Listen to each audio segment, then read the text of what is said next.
You said go, right? No. Yeah, go, I guess. Yeah. Go. Hey, man. Go. What's going on, everybody? Hi. What's going on? We just decided to start this without even really talking about it. So thank you for coming to Cyber Unfiltered, where our green room is probably way more exciting than our actual talk on here. Also would get every one of us canceled, especially me. But today's a special day. Very special day. It was a special episode. If you have a kid in college, you've probably heard of Canvas. If you don't have a kid in college, he's probably not in Canvas. Yeah, that person's high school too. It knocked my stepson out of a test. I'm sure he was really heartbroken about that too. Since he was at test preparing for college, he actually was. It was stressful, to be honest. Okay. So you want to explain what it is? What Canvas is? Me? Sure. Because it is the bee's knees, 500-pound gorilla of everything school for the majority of school districts, not just colleges. And I know everyone's talking about college because it happened during finals week. But think of grades, test scores, scheduling, all kinds of things. But it goes even beyond that from what I've seen on the high school side, from what I understand on the college side. I have the stats. 41%. We're talking over each other. Sorry about that. 41% of colleges in North America and K through 12 and thousands of K through 12 districts use it. Yep, we do. Obviously. Yeah. So what happened? So they had a little a mishap. We're gonna call this. I think one of these episodes we're just gonna talk about shiny hunters because they have their list of people that they've accessed is actually impressive. It's impressive. I don't want to say hilarious because that seems disingenuous, but yeah, it's impressive, and they just keep doing this. Also, they've hacked Canvas now twice in less than a year. Well, they got into their Salesforce last year. Didn't they offer to help them understand how they were hacking, and Canvas just never responded or something like those lines? So we'll go over the timeline just a second. But the what happened is they got access to their systems, stole 3.65 terabytes of data, covering 275 million records across 8,809 institutions. Wow. Then they had to take Canvas dark. But also Shiny Hunters defaced 330 login portals from a bunch of universities. So that's fun. And to make this all worse, Instructure paid the ransom this morning. So we don't know how much that is. There's a lot to get to on this, but so let's kind of kick this off. I'll run through the timeline real quick and let's have some fun. So last year they got their sales. They got access to Instructure into their Salesforce. That was part one of this. They didn't pay a ransom back then, but here in May for Canvas, basically on April 29th, I guess we should go back to April. The primary breach happened on April 29th. They didn't know what happened. Instructure and Canvas. Instructure is just the parent company of Canvas. They didn't know what happened. They used a security vulnerability in the free for teacher account environment. And then they were able to move laterally from there to gain access into their full environment. Should that be possible? What do you think? Should that be possible? Well, talk about a freemium model. We don't just give you a free account trying to sell you something. We give you a door right into our whole system. There you go. Yeah. Because it's a lower tier, guess what? People probably monitored it less. Oops. So they were able to. It all. Fair point. Yeah. They were able to take a pathway and they were able to access privileged API credentials and tokens and got into the broader production system. So basically they were able to move from this freemium model, like Matt said, to getting in the production system. Yeah. So apparently they also did actually gain access back into their Salesforce instance as well. So things they stole. That's just embarrassing. Yeah, no, I know, right? At that point, that's sincerely embarrassing. So they stole names of students, teachers, and staff, institutional email addresses, student ID numbers, billions of private Canvas messages, So we won't even go into what those could mean. Course enrollment information and data from Instructure's Salesforce instance, which apparently they haven't confirmed whether dates of birth, passwords, government identifiers, and financial information has been part of this compromised data. We'll see about that. That should come out there. That should come out eventually. I would say most likely, because I do know that's something when we sign my kids up for school, guess what? It's in the database. So Fair point. That's fun. On May 1st, so it started on April 29th. On May 1st, they Instructure publicly confirmed the incident, stating it was a cybersecurity incident executed by a criminal threat actor, and they engaged an outside forensics cybersecurity expert in law enforcement.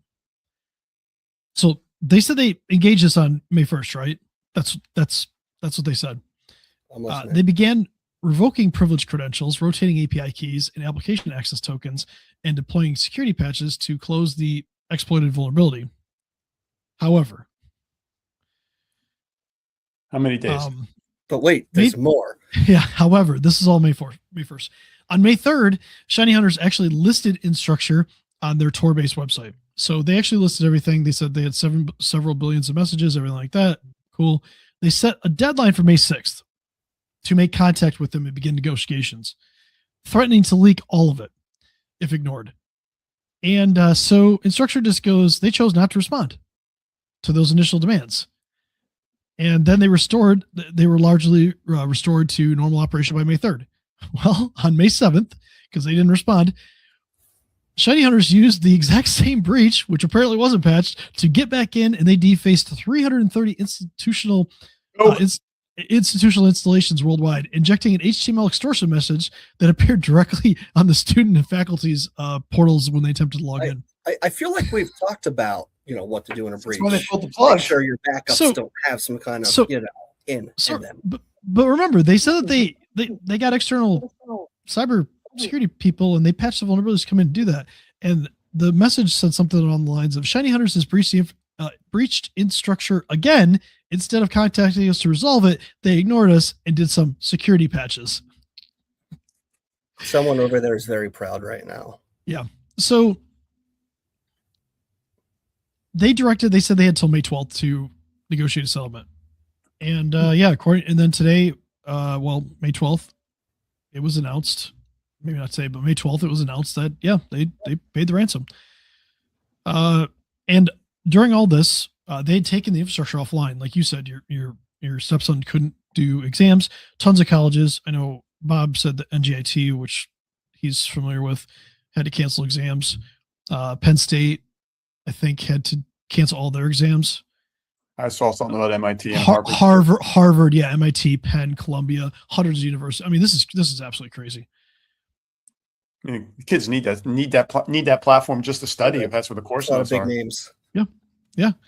So I think, I don't know, I've kind of said this before, like the consolidation of things that we do, that we use, is becoming incredibly dangerous. We see this all the time. We see it with Amazon. We see it with Cloudflare when they have an outage. We see it with Microsoft when they have a major outage. Like, the impact is just incredible. And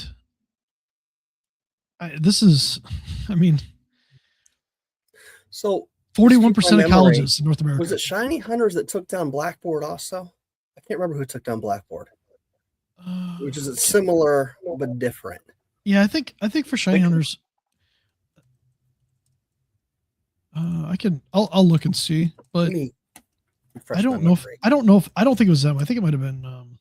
Okay, because Blackboard's not as big, but there were similar repercussions there on a smaller scale. Yeah. These guys had taken down Ticket. These guys were part of Ticketmaster. I think they were actually tied to Jaguar Land Rover as the initial access broker as well. Listen, if someone's going to take down Ticketmaster, that's going to be the first one I don't find ethically questionable. Sorry. Making friends influence people. Hey, by the way, next time you want to go to a concert, good luck.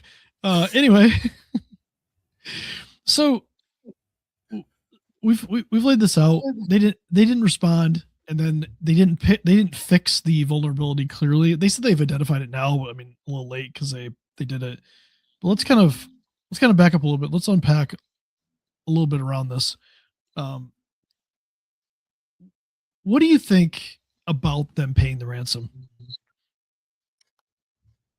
I want to hear Bob. I got mixed feelings here. I think they're paying, they're paying the ransom because they can, based on the data they saw, if it got out, it could cause damage. We see that. I've seen that with other clients too, other people that have been breached where, yeah, the data is there. I have to try and mitigate this, and paying the ransom, doesn't stop the data from getting out there, but we're trying.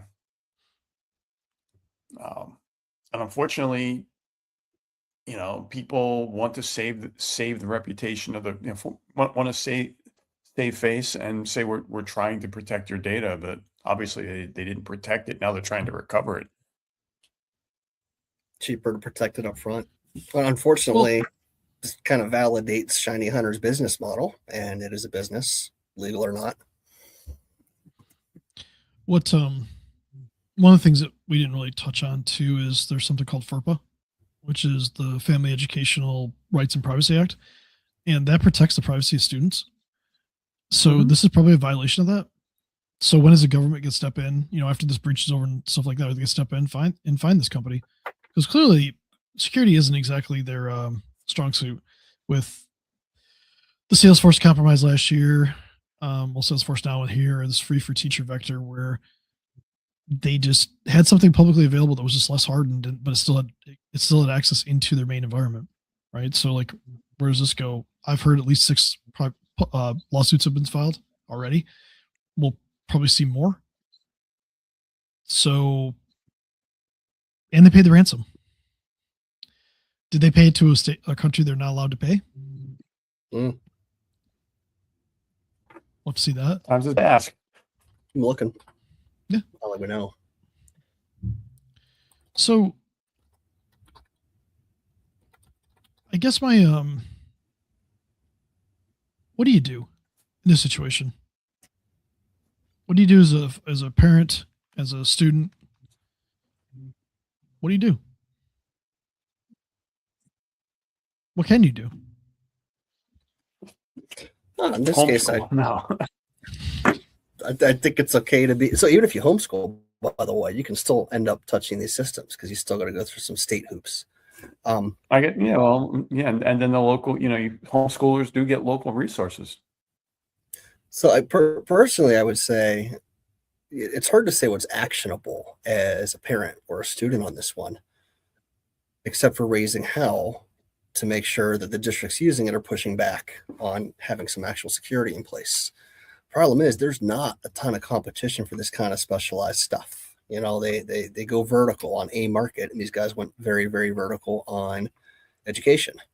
But got to hurt them in the pocketbook, whether it's the government or districts choosing to use them if this continues to happen. And I guess I shouldn't say if this continues to happen, because it did continue to happen. I just did a quick search about FERPA and vendors. Mm-hmm.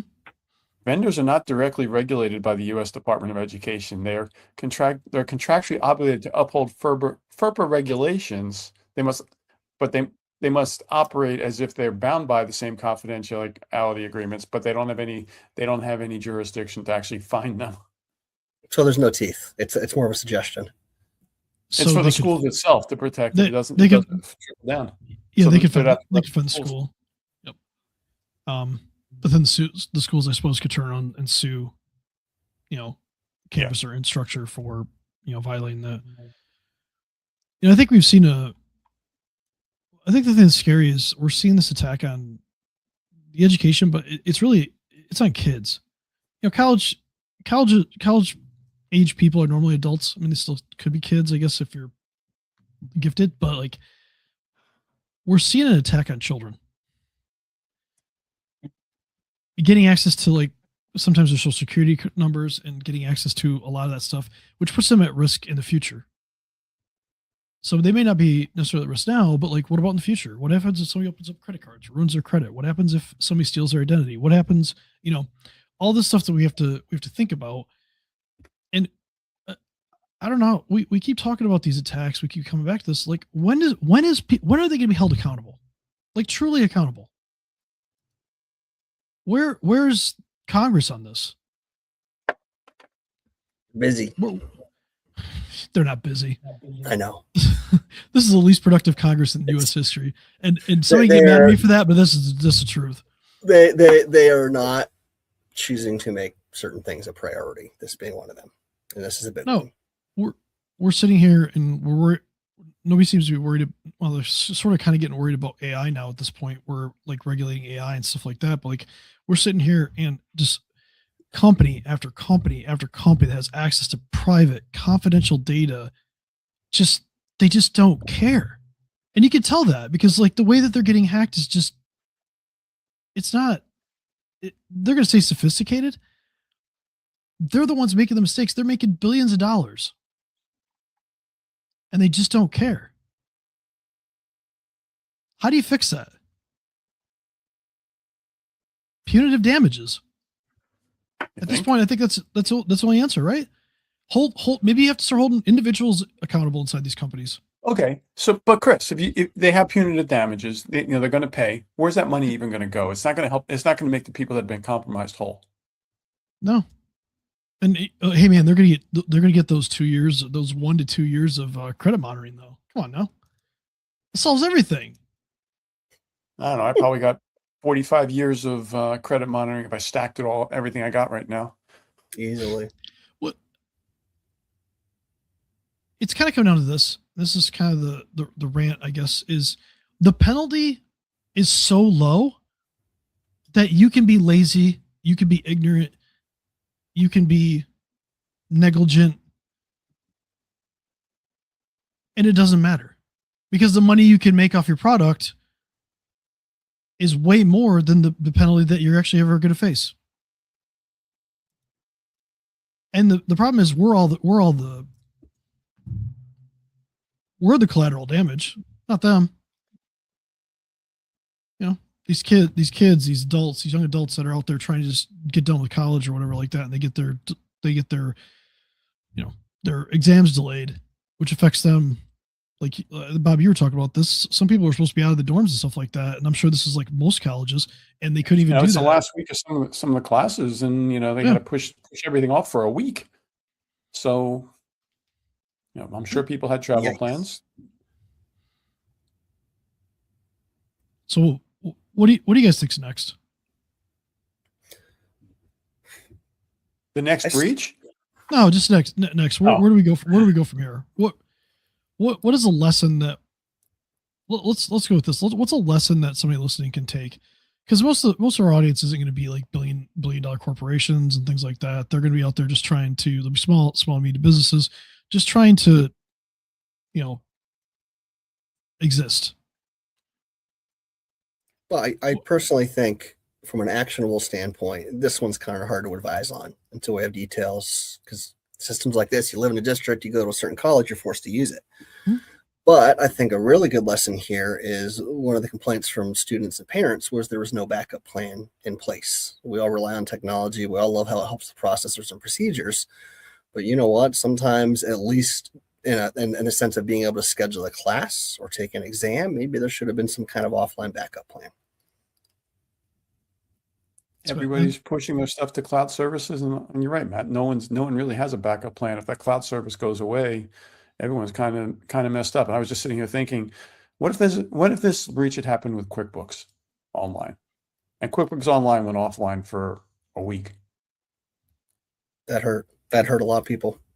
That would hurt a lot of people. But if you go back 10 years and QuickBooks was running on a desktop, I keep running. Mm-hmm. Mm-hmm. And I recall issues where you couldn't email an invoice, you'd print it and mail it. I know, the good old days, but there are ways. You could take this further. You could talk about something like Stripe. What happens if Stripe got compromised? What happens if Square gets compromised? Yeah. Things like that. Like people can't, a payment processor in general. We've seen payment processors get compromised. Not one as large as Stripe, but like we've seen them over and over again. Mm-hmm. And like what we're doing isn't working. What they're doing isn't working. We sit here and we talk about frameworks, having a security program, having a plan. And then you see just over and over and over again, companies that can afford it just choose not to do it. Well, the answer is why. It's not financial. Because it's not financially. It's not a financial incentive for them to do it. Mm-hmm. But a lot of us don't have that luxury. Small businesses don't have that luxury. So when we're sitting here and we have vendor concentration in our business, that's a danger. Bob, to your point, QuickBooks, right? If you're using QuickBooks, yeah, exactly. What's your backup plan if it's in the cloud? Are you exporting your cash flow statements, your balance sheets, all your customer information out of there too, to make sure you have a secondary, copy? Probably not. Probably Something not. to think about. Something to add. Yeah. Intuit obviously is a huge company. They're a public company, and you would expect them to be able to respond accordingly. But same with Microsoft, same with Google. But we have a large concentration in tech that we use, and the worse it gets, the worse these impacts are going to become. So, and I think that's enough doom and gloom for this week because well, let's. It's not doom and gloom either, but it's the truth. No, it's the reality. We have to have the hard conversations. Everybody. Yeah. The government down to these large corporations or even small corporations and the people, we have to have these conversations. I think let's finish up with this. One of the things I think that like Canvas should be held accountable to, Blackboard, things like that, is they should be required to prove their security to the educational institutions that are using them. Maybe a third party gets set up, kind of like how PCI is a third party. It's not a government oversight. It's a third party oversight for the payment card industry. Maybe they need to establish something like that for education that does oversight for all of these companies for them to do business with educational institutions. I actually saw something within the past couple of years where there was an organization or a group or a community of universities that got together and actually had a formal process for evaluating vendors with with some standard checklists that they wanted done, assessment lists. Let's make it universal though. Every college, every university, every public school, every private school. All come together, have a like I said, like the way the PCI operates, and make these vendors go through it. Make them prove their security, because the data that they have is incredibly dangerous to be leaked. So, all right, let's leave on a good note. Say something good that happened this week, Matt. What happened? I got married. That's right. There we go. Yeah, I got a really cool. The camera's hard. I got a cool mountain ring since the wedding was in the mountains. There's no technology in here. The snow was amazing, dude. It was. I mean, we hiked in, we hiked out, wedding dress, suit. People thought we were nuts. Probably true, but it was awesome. It's great. I noticed that she had sweats on when her dress was flowing. I saw some sweats. she had leggings on because there's no way it was going to work otherwise. But she never wore the jacket or anything. About 50 degrees out, but it was sunny, and you're hiking up 1,000 feet, a mile. Dude, yeah, it was hot. The boots and the leggings made it though, because like for the environment you guys were in. Yeah, you guys were in that environment. Like that was super cool. We actually had backpacks with dress shoes in, but once we got to the top, it was like, no, boots are appropriate. And we had a freaking blizzard. That area got 31 inches days before we got there. So they needed it though. They've been a horrible drought out there. Unfortunately, even after this, they're still at half of what they should have had this year. So there's a lot of fire risk, and talking to a lot of locals out there, like they're pretty scared because that was probably the last hurrah. There's not enough water coming from the snow melt this season. They're emptying a reservoir and it's killing all the fish and stuff like that because they got to dump it into another one because they're worried about it evaporating. So. Water rights out there are crazy complicated.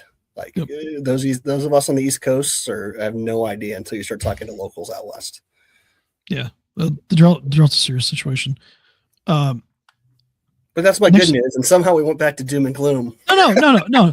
That's really good news. Next week, we may be shooting from a different location. It just depends on how you guys see this. But we're all getting together and we're talking a little bit of business, a little cybersecurity, a little compliance. Maybe we'll have something new. Continue to get our educations updated. Yeah, absolutely. Honestly, it'll be an interesting conference. It's a security It conference. will not be in Canvas. No, Not no, we'll be in Canvas. So on that proud note that we're not going to be in Canvas next week, you guys have a good rest of your week, and we'll see you next week. Bye, everyone.